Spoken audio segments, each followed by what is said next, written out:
as kind of one of the shining spots in the entire pandemic. There's actually been a number of national or even global news stories about how well Bhutan has weathered the pandemic. They've had, I don't know, maybe 30 deaths in total. Wow. And but one of the ways that they've been able to do that is they were pretty quick to move and completely lock the borders down pretty early on. Mm-hmm. And then the next thing that they did was they vaccinated the entire country in 2 weeks. Oh, wow. So not a lot of people like debating the vaccination issue in Bhutan. Yeah. Like, they said, we're going to do this. And they did the first round, 95% of the country in 2 weeks. Yeah, there's some cool stories on it. If you Google like Bhutan COVID, you'll see some interesting stuff pop up. So they've been relative, in the spectrum of countries that have had serious problems, they've been on the kind of the far good end of that spectrum, but they achieved that by locking stuff down. Yeah. Awesome for them.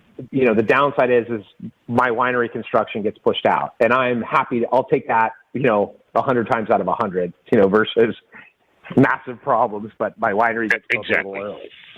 Yeah, exactly. That's I have to say, we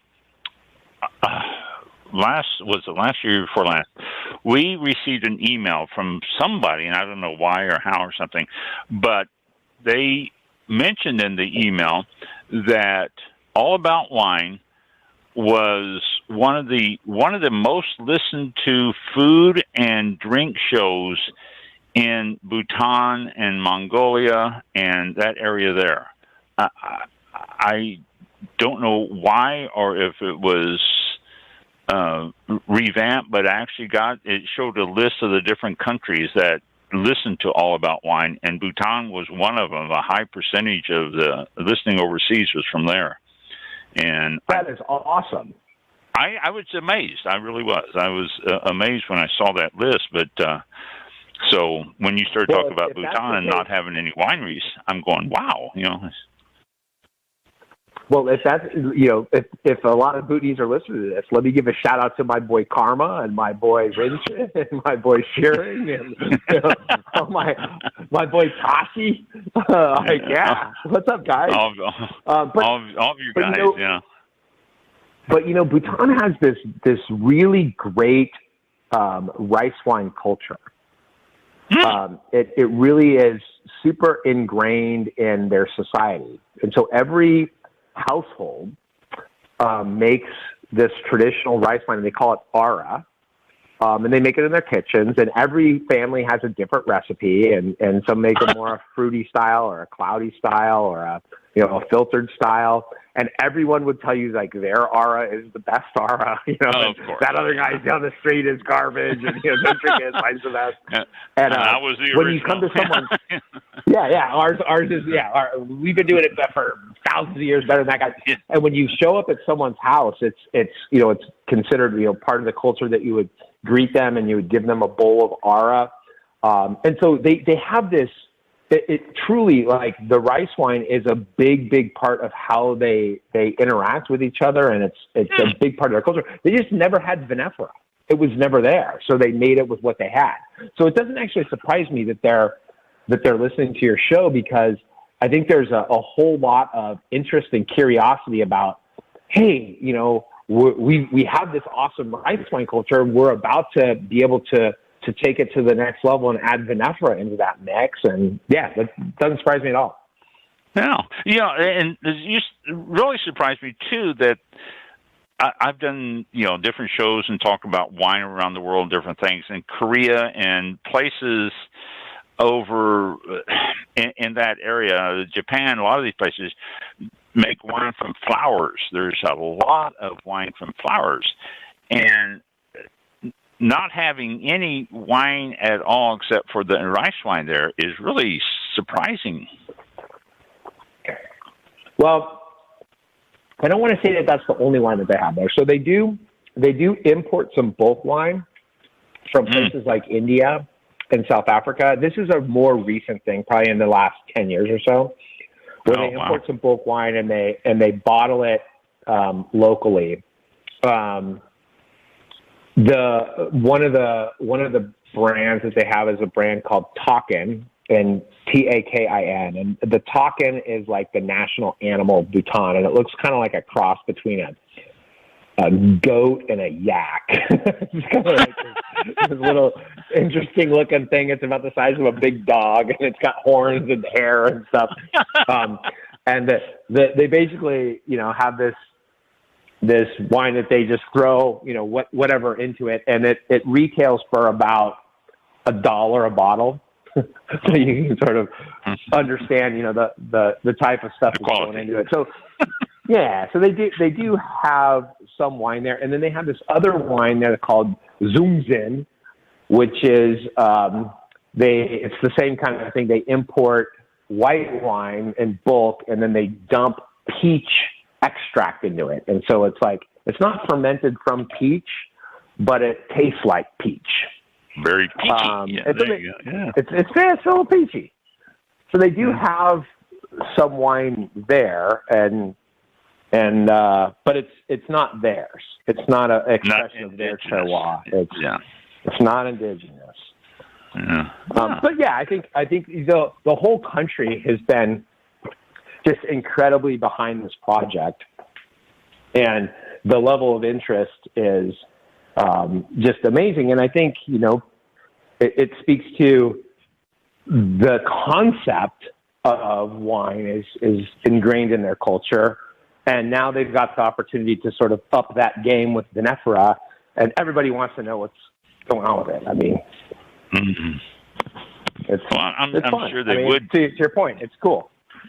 Yeah, and I'm sure, when somebody comes in and starts doing something brand new, it catches the attention of everyone. I mean, just, Tesla coming out with his car, everyone pays attention regardless, and so, on any scale like that, it's something that people like to hear about and watch and follow. And, a new winery in my country, that would be something that would really, create a national pride, it would seem.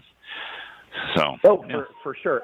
And so part of it is the idea of being able to share brand Bhutan with the global world in a product that is people could get excited about. But there's another more practical aspect to this, which is, let's assume that you're a subsistence farmer in Bhutan. You've got your family farm, you got 4 acres, and it's, terraced rice paddies. Well, of your 4 acres, there's only 2 acres that are planted of terraces, but in between, you've got slopes, and you can't really grow rice on the slopes. But you know what you could grow? Grapes. And so you're now looking at these farmers and saying, hey, we can take that land that right now is not useful to you to grow rice or to plant, mandarin orange trees. But grapevines love rocky slopes. Let's fill in the areas around your terraces with grapevines. You'll increase biodiversity, and at the same time, have a high value crop that's coming out of that too. So I think there's the pride aspect, but then there's the practical aspect that people are going like, hey man, like I want to do this too on my farm and double my income, which is great. Like I think it would be really neat to see that model come to light over the next couple of decades. Kind of like in Champagne, right? You have all these 10,000 farms, family farms, and everyone's growing a couple acres of grapes, and they turn them over to Champagne houses, and everybody wins. Yeah. But are you looking at becoming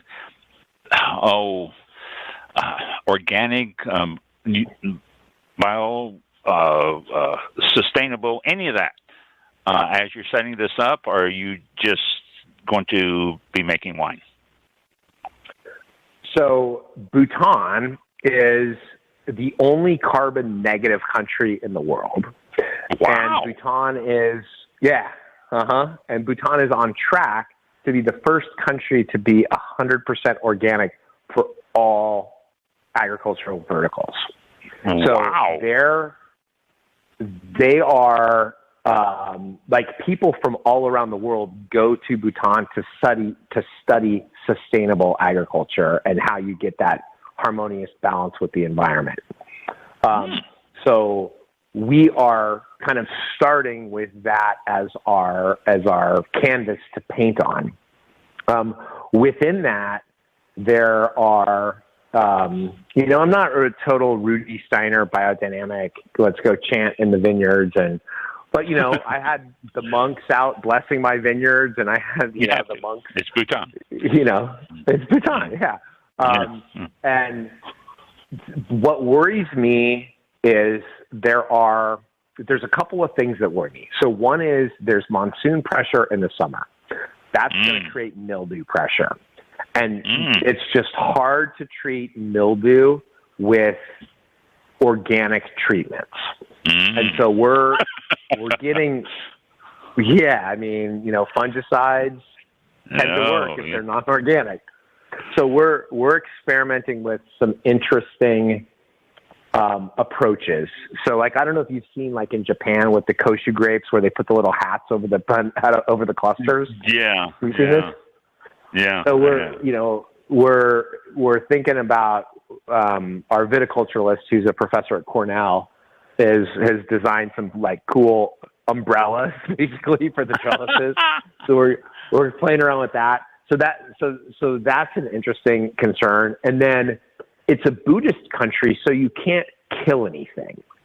So if you find a beetle is devastating your crops, you can't kill it, right? Because it goes against the philosophy of the country. So what you have to do is you have to create an environment where there's beneficial predators or whatever.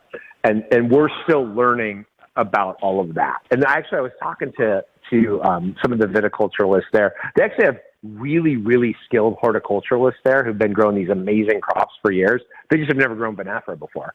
But I was talking to them about beetles, and they go, what do you do about the beetles? You can't kill them. And he goes, we make a night trap. And they go, what's a night trap? And he goes, you put oil on the ground on a piece of paper, and then at night you shine a light on the piece of paper, and the beetles run there and they get trapped in the oil, and then you carry the piece of paper over outside of the orchard or whatever you're doing, and you push them off into the so we're definitely trying to think through those type of situations. And then there's new threats that maybe other wine regions don't have to deal with, like monkeys. There's a bunch of monkeys there. Yeah. Monkeys, not a big problem in Burgundy or Napa. Not a lot of Napa. Not a lot of literature on how to solve the monkey problem in the vineyard. So we're experimenting with stuff. Actually, I reached out to my Master of Wine network around the world, and I was like, "Hey, does anyone know anyone who's dealing with the monkey issue?" And I was like, "No." One person got back to me from South Africa, and they're like, "Yeah, we got a monkey problem." And I'm like, "Okay, how do you solve the monkey problem?" And the lady's like, "We just shoot them with paintballs." And I go, "You just shoot the monkeys with paintballs?" She's like, "Yeah, they never come back." And I'm like, I don't think that the Buddhist country, I don't think that is a great idea. Just be shooting up the monkeys with paintballs. But so we're trying to come up with. You're not killing them. You're just marking them with different colored paint. That's all. Yeah. So we're I don't know. We're thinking about Tibetan mastiffs patrolling the vineyards, or noisemakers, or I don't know. We got to figure out the monkey issue. It hasn't really reared its head yet, but I absolutely know it's only a matter of time as we scale that if a monkey finds a vineyard, and grapes are delicious. They're just delicious. Yes, they are. So, and it's going to happen, and the thing is, you say noise, but monkeys are smart enough. They'll listen to the noise for 2 or 3 days, and they'll say, "That's not going to bother me," and they'll run in there and eat the grapes. Yeah. So so the monkeys are a problem now, right? For other crops, like the mandarin oranges. And so I was talking to the farmers there. I'm like, "What do you do about the monkeys?" And one of the guys I talked to goes, you just put a bunch of snakes in the vineyard. And I go, snakes? Like that? Like I don't know. That creates a different problem. He goes, no, not real snakes. You put like rubber snakes all over the place, and then the monkeys are terrified of snakes. And I go, but you also have real snakes. And he goes, well, yeah, we have real snakes too. I go, well, then don't like people get like super accustomed to snakes being everywhere, and then they don't worry about it, and then a cobra comes in, and then that's a problem. And he's like, yeah, well, yeah, you could have that. You get trade-offs. Yeah. Anyways, I don't know if the monkey problem solved yet, but like I said, try thinking about it for sure. It's an ongoing thing. Well, I'll tell you what we're going to do is, a year or so from now, we need to talk again, and I need to find out how that's going, all that, find out what's happening with, the vineyards and the monkeys and all that. While we're on the subject of you starting a winery, you own another business already, the Southern Cal Rum Company? Yeah, the SoCal Rum Company. Yep, I do. And how'd that start? And what's why? Well, so sometimes I ask myself that question too, but this comes back to the whole philosophy of, you get to the juncture and you're like, yeah, hell yeah, I'm all in. Why not? Let's do it. See what happens. So this actually started in Bhutan.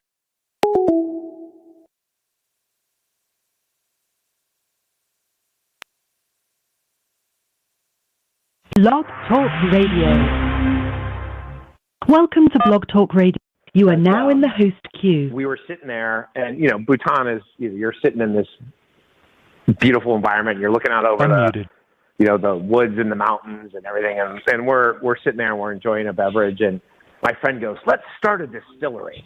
And I go, "Making what?" And he goes, "Making rum."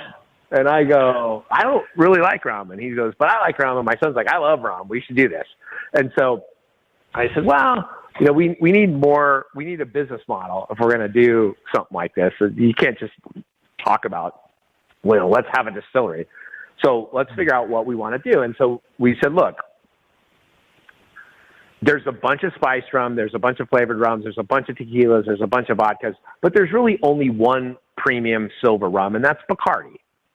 Right. And so what if we tried to make a premium silver rum that just had a cleaner, fresher, just higher quality taste? And so we said, okay, that's a cool business model.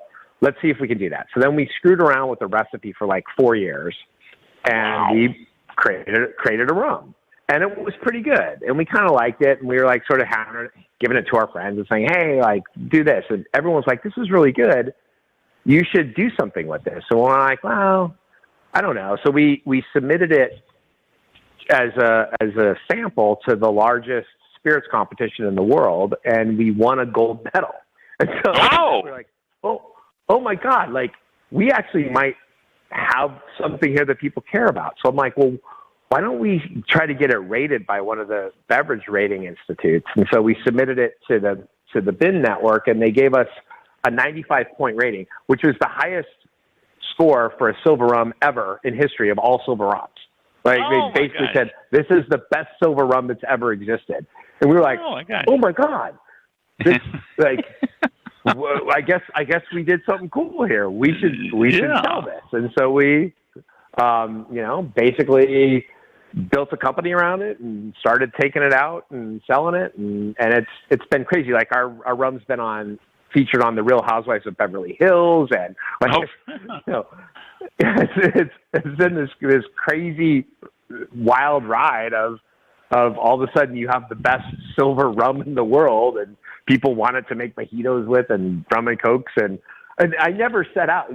Like, it was kind of like the Bhutan thing. I never set out to creating the Bhutan wine. I didn't set out to be in the rum business, but we were busy just having fun and trying to do cool stuff. And next thing you know, you got this great rum product, and yeah, it's been just an awesome experience.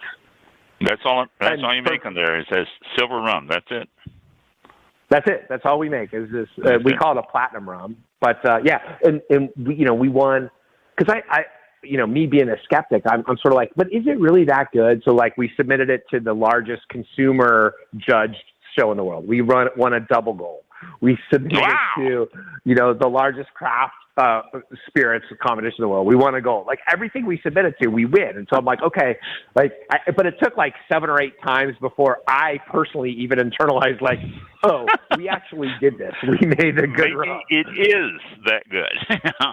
Maybe it is that good. Like, well, because you got to think about like other people that have been, Bacardi's been making rum for 150 years. Like, how is it that we're better than they are? Just randomly, a couple of Joe Schmoes from Southern California screwing around with recipes. But life is funny that way.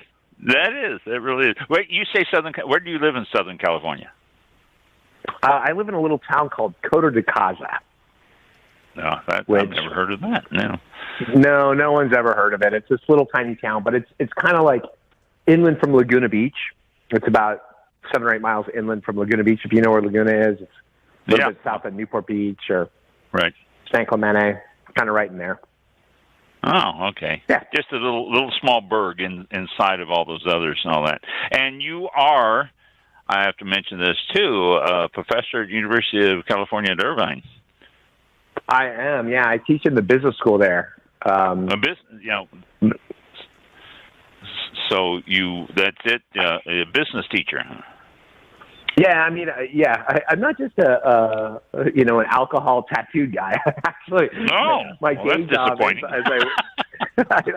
is I work for a big. I'm a partner in a large global consulting firm, and so I've been teaching at the business school there for over 20 years, actually. Oh, geez. Yeah, so quite a while. Actually, it's funny. Every year I say, this is the last year I'm doing this. And then every year they kind of convince me to come back again and do one more laugh. And I just started my class this week on Monday. My class started, and it's just throw your hands up and accept the fact that you're going to be a professor there until you retire from that. So don't fight it. Here's what sucks, though, I'll be honest with you. I teach the graduate students, and so you're talking about they're grad students. They're sort of adult professionals, and now they're younger than my children.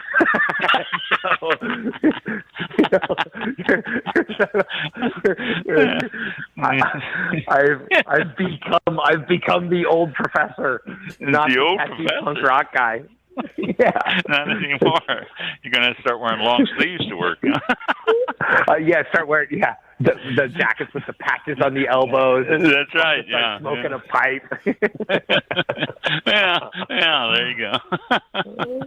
Yeah, but no, it's a great school, and I'm super stoked to be able to help contribute to what's going on with it. But yeah, literally, it's like every year the kids just get younger and younger and younger, and I'm like, holy shit. Oh, I know what you mean. I know. We all get reminded of stuff like that every once in a while. I happen to be behind a school bus who's dropping off some high school kids, and you're going, wait a minute, how those kids look like they're 12 years old. I'm going to be high school, man. Well, and here's what I think it is. Women, God bless them, and they're better than us at literally everything, right? Everything. Like they mature and evolve. But men, we cap out intellectually at about 14 years old. Right? So in my head, I'm still like a 14-year-old kid. You know how it is. And it doesn't change either. It does not change. I'm like 20 years older than you, and still I'm like a 15-year-old now. So I guess I grew up a little bit. Yeah, after another 20 years, I'll make it to 15. You'll make it to 15 too. So that's that's what happens. But you're absolutely right. So Mike, you still there? Yes, I think I'm on.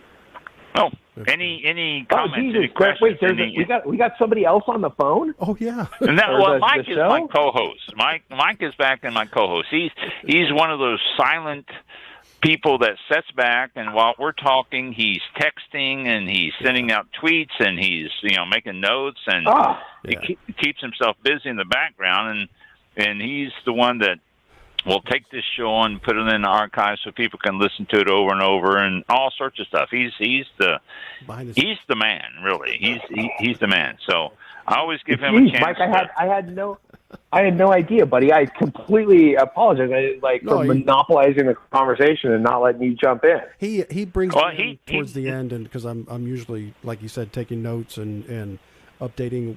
We run like a little video feed, that kind of thing on Facebook and Twitter, or not Twitter, Facebook and YouTube, and so I'm just get some of that updated and the video ready for the outro, the intro, that kind of thing. But yes, I do have a question. Actually, I have a couple. And you answered one already about importing. They do import, and you said some bulk wine from India. They bottle it and all that. Why has it taken them this long to get into the industry themselves? Was it just because your spark said, "Hey, let's do this," or have others failed as far as you know, and you just did it and did it right, or what? What took them so long? Good question. Yeah, that's an awesome question. So I think you have to understand the political climate of Bhutan. Like, Bhutan was completely closed to the world into the 70s. Oh, wow. And even then, when it opened to foreigners entering the country, it was really strictly controlled until probably the last 15 or so years. They've sort of made it more broadly accessible. So that's one issue. The second thing is that it was a monarchy. So it's a kingdom. There's a king and there's a queen, and up until about 15 years ago, it was 100% monarchy. And about 15 years ago, they were progressive enough, which is, I think, just genius on their part. They actually migrated to a parliamentary structure, very similar to England, where they created some democratization with a parliamentary body and a prime minister who would be kind of the head of government, and then the king would be the head of state. Which, I mean, imagine if you're the king of everything to say, oh, hey, we should democratize some of it. I mean, there's a lot of countries where they never would have done that, right? That's a lot of leaders who never would have done that. Wow. Yeah, so it's just been in the last 15 years or so that they've been able to embrace some new models.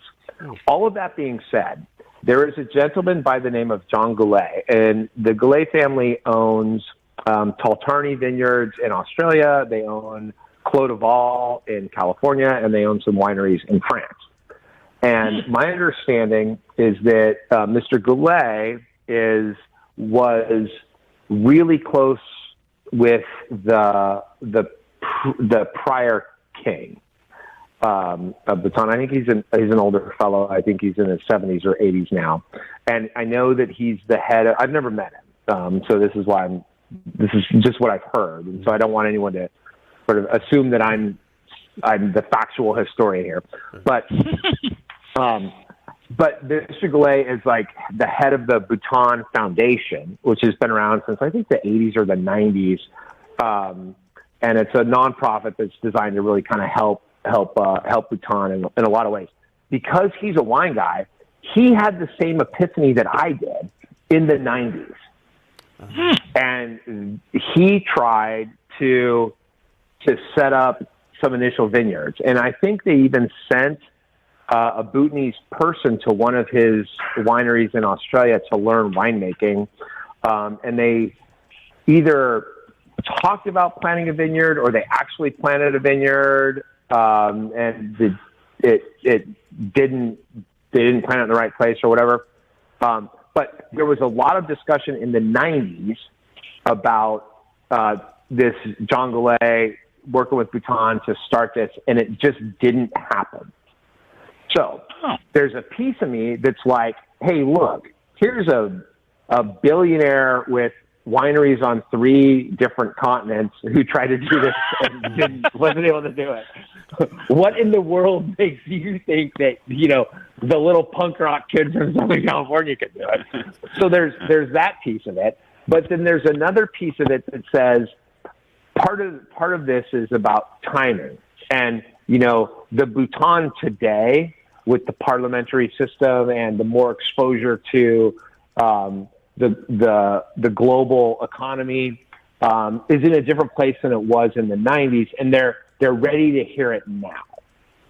They're ready to talk about this today, and I do think there's some things that the government wants to do, around they want to share brand Bhutan with the world, but in a non sort of commercial way.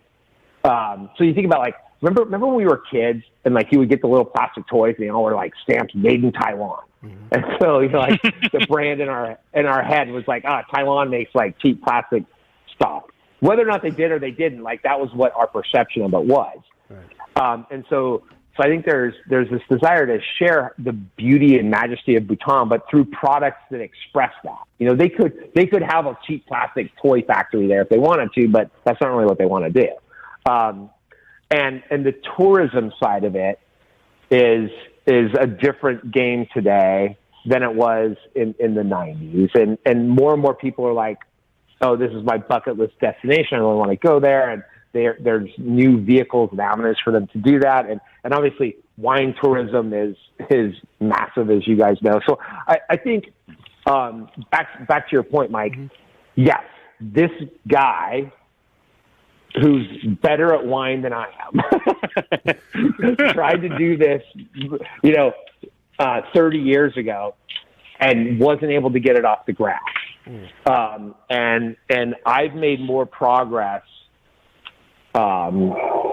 today than he was able to make back then. And I think it's a combination of a number of factors, and it's entirely possible.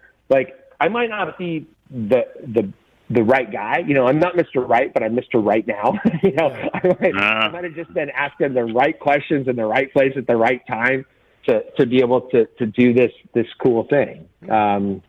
Or I may be a genius. I don't know. Either way, but yeah, I wasn't the first guy to think of this. Is the bottom line. Okay, and you've kind of touched on this already, but it sounds like the country, as far as we know, is going to allow exporting the wine when you do produce it. It is going to be a global product. Yeah, actually, it's right now. Our entire business model is based around 100% exports. Wow.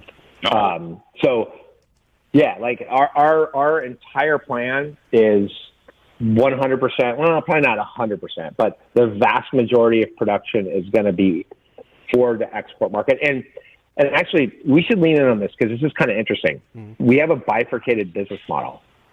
So on the one hand, we have this beautiful terroir that, in my opinion, is going to produce some wines that rival, other great wine producing regions, just with the depth and complexity of what we can produce.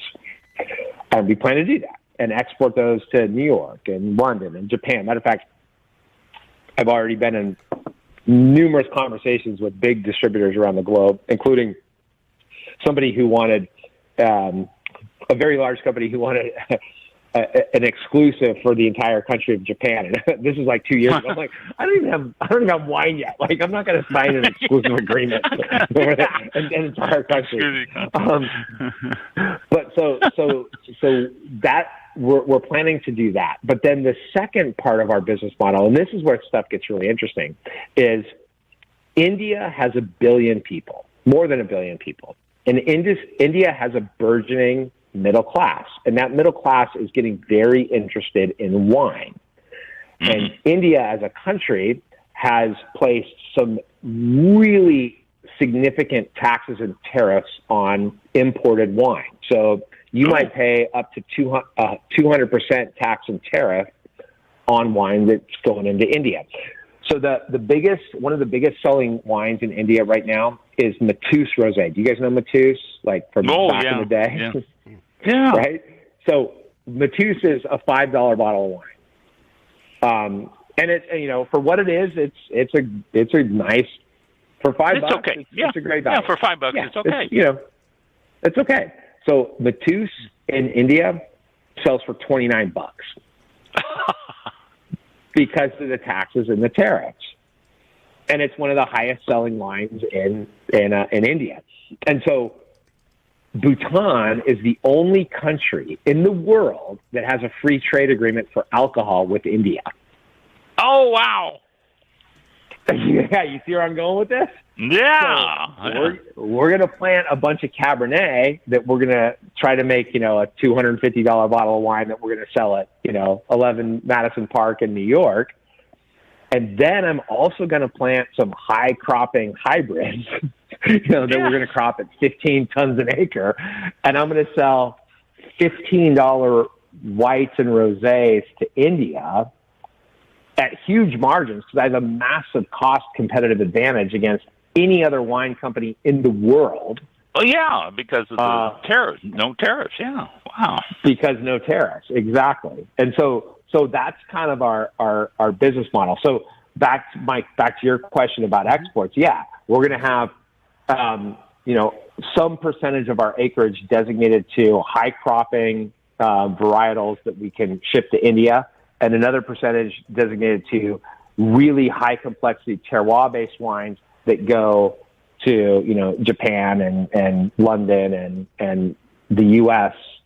But both of those are probably going to be, we'll probably sell some wine through like the local high-end hotels and stuff. But, the average salary in Bhutan, I think the average, don't quote me on this, but I think the average salary is about $2,000 a year. So that's, whatever that is, a couple $100 a month, $185 a month or something. So like the average Joe in Bhutan is not coughing up even $20 for a bottle of wine, which is fine. And I think what we want to do is if this works, that raises actually the average salary of everybody there. Not that they're, they have this concept called gross domestic happiness where they measure the happiness of their people rather than the gross domestic product. But within that, if there's an opportunity to give families the way to earn a little bit more money, they plant the hills between the rice crops and they have a bit more money. A rising tide lifts all boats. But the country is less motivated by economic success than they are by happiness success, which I think is a fucking awesome way of living. It's amazing. Yeah, it's a great way to live. Yeah. And they measure it. They actually, like, how we go around and we measure our GDP every year? They actually measure their happiness every year. And they want to know, are they trending up or are they trending down? It's really cool. It is. Yeah. Sounds interesting. Different. Wow. Not what you make, but that was a longer answer than you expected, Mike. Oh, that was good. Sorry about that. That was interesting. Yeah, I like that. So they measure. They don't measure your worth, but if you're satisfied with where you're at and you're comfortable and that you're content with yourself. So interesting. Well, and imagine that, like if you were judged not by how much money you had, but by how happy you were. Yeah.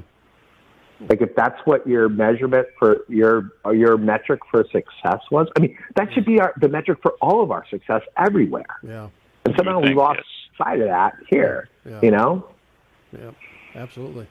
And it's pretty cool. Very interesting. Yeah. Which that would create a whole different outlook on everything. Yeah. So. Yeah.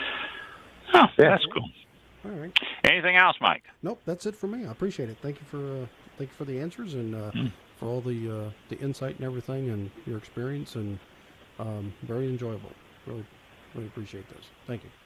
Well, thanks again, guys, for having me on. This has been super, super great. And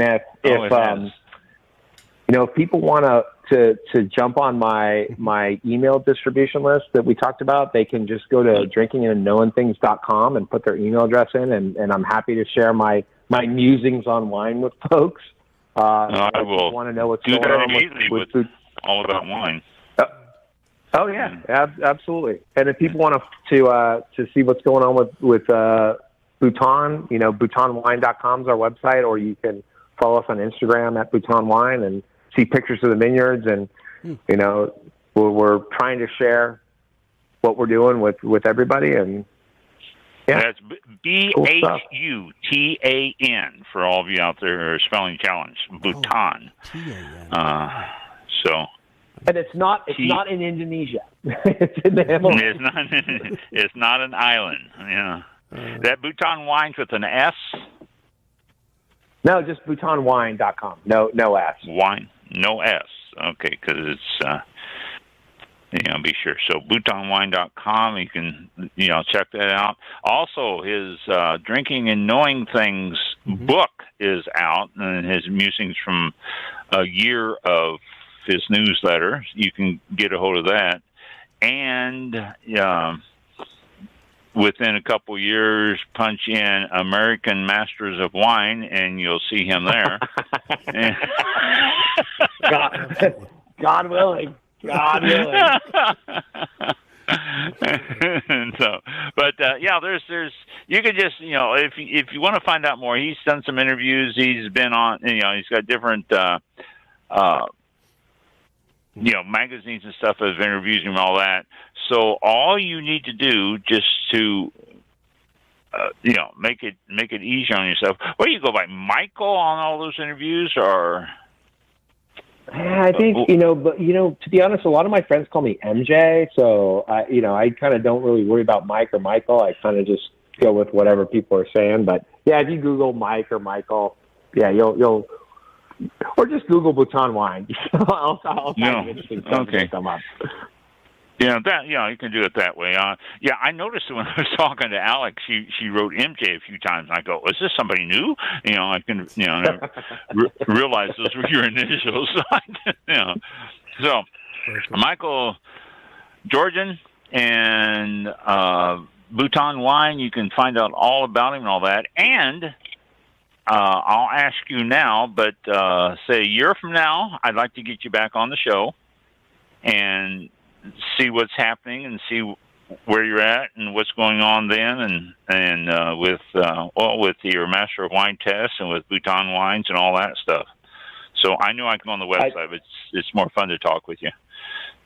Hey, I would love to come back, and this has been a blast. I do a lot of these kinds of things, and this has been just truly a delight and a good time. So I would come back in a heartbeat if you'd have me. Well, good. Yeah. Well, I'll look forward to it. I'll make a note, and about a year from now, I'll get in touch with you, and we'll do it again. Absolutely. That sounds awesome. I look forward to it. Thanks again for the opportunity to chat with you guys. Thank you. Really enjoyed it. Have a great night. Well, thank you. That's been a lot of fun. Cheers, guys. Have a good evening. All right. Bye now. Bye. Where's my... All right. We are almost over. Oh, we are. I forgot. Yeah, it's 1 minute. Blah, blah, blah. Thank you all very much. We'll be back next week. And I don't... how long is the outro? 30 seconds? 39 seconds. We got 60 seconds. Okay. We'll be back in October. The 7th will be the next show, live show. And I believe we have a guest then, too. We have a director of a movie called The Wonderful Kingdom who's going to be a guest. Okay. That's coming up next week. Yep. Tune in. Thanks again. And I'll get you information. Be safe. We'll see you all then. Thank you. Yep. Be safe. Thanks for listening.